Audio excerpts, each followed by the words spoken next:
be shakar mi ba chai ite jar aso ke bayu mi ba shakar mi ba kida ite gorecha amulum to kowa mathanum to kowa asirum to kowa ite jar aso mena ba jar aso ite tum da unar gor jagabar je cham jar aso ko thoran amula ni chamu mathan bila ha jipulu ni cha be pyadal ni cha amula ni cha ite jar aso.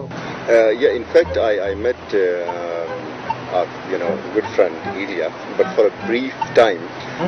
However, I also read his draft paper, which he researched, trying to establishing a link, historical link between the language of Macedonia and the Brushaski. Yep. We have been, a lot of people are telling us, particularly the Britishers who did a lot of research here. Yes. They are saying that look, I mean, this is a language which is very isolated, which has nobody no roots, in the world speaks, and which has no roots.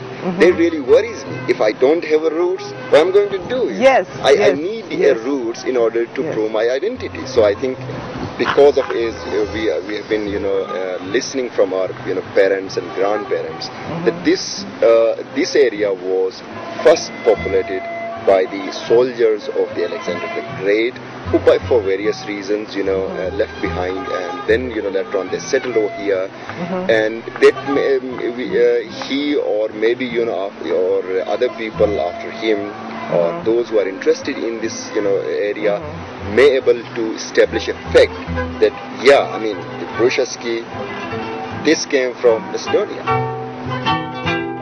Хунзите се дел од Пакистан од 1974 година. До тогаш тие живееле во своја држава со свој крал, кој ја има титулата Мир. Кралот на хунзите се вика Разан Вархан.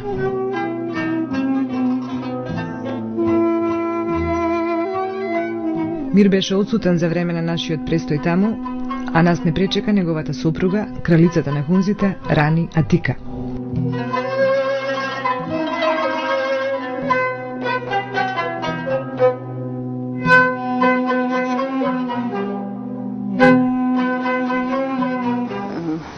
Let me tell you firstly that Parda was never here in Hunza. Women were never veiled. And the respect for women and respect for each other, it was always there. And during the time of when there was the Mir was there, all powerful, and because they are princely states, Hunza is one of the princely states. And it was taken over by in 1974 and merged with the administration of the northern areas. So we always had a very distinct culture here. You see, what we have really excelled is in the field of education. And education, it's almost touching 100% in Hunza. And it's both for the female and male. Кралицата на хунзите изрази надеж дека ние допрва ќе соработуваме и ќе разменуваме идеи, проекти и визии. Првиот контакт е прв зашто треба да има и следен, вели таа. When you go back home, please, my best wishes to them and tell them there is a world open with no crime. Yes. And no violence, nothing. They can come, they can enjoy the nature, God, everything here. Yes. Thank you so much.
Последната вечер во земјата на хунзите, нашите домаќини не испратија како што е редот, со зурли и тапани.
За да стигнете од кај хунзите до кај калашите, ви требаат уште 18 часа возење.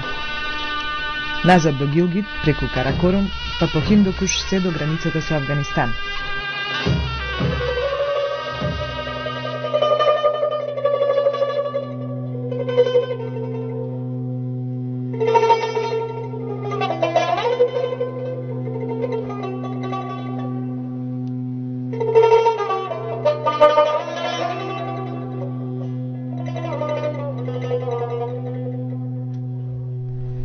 Треба да се поминат многу планини, по пат што повеќе личи на патека, некаде треба да чекате со часови и да најдете начин како да се разминете.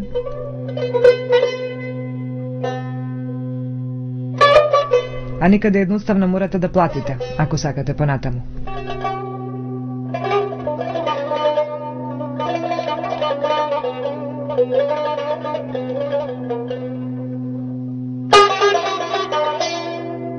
На некои места, од глечерите и надојдените води од Хиндукуш, и патеката станала река, и тогаш патувањето ви станува камал трофеј по Хималаите. Само што нашиот трофеј на ова патешествие ќе бидат калашите. Одвај 3-4 илјади луѓе во 3 села, скриени во пазувите на Хиндукуш. И тие, како и хунзите, за себе тврдат дека се директни потомци на Александар.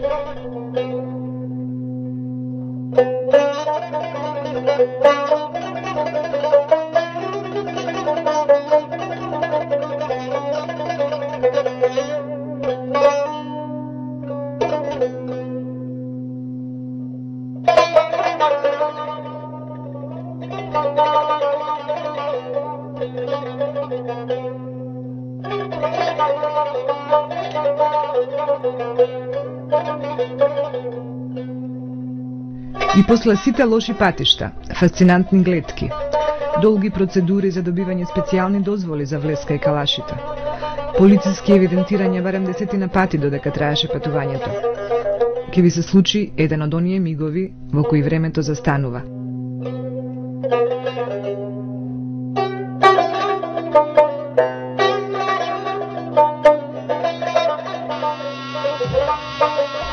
Како момент од претходниот живот, како македонско дежаву, некакви лични визии за чинот на допирање со личната суштина.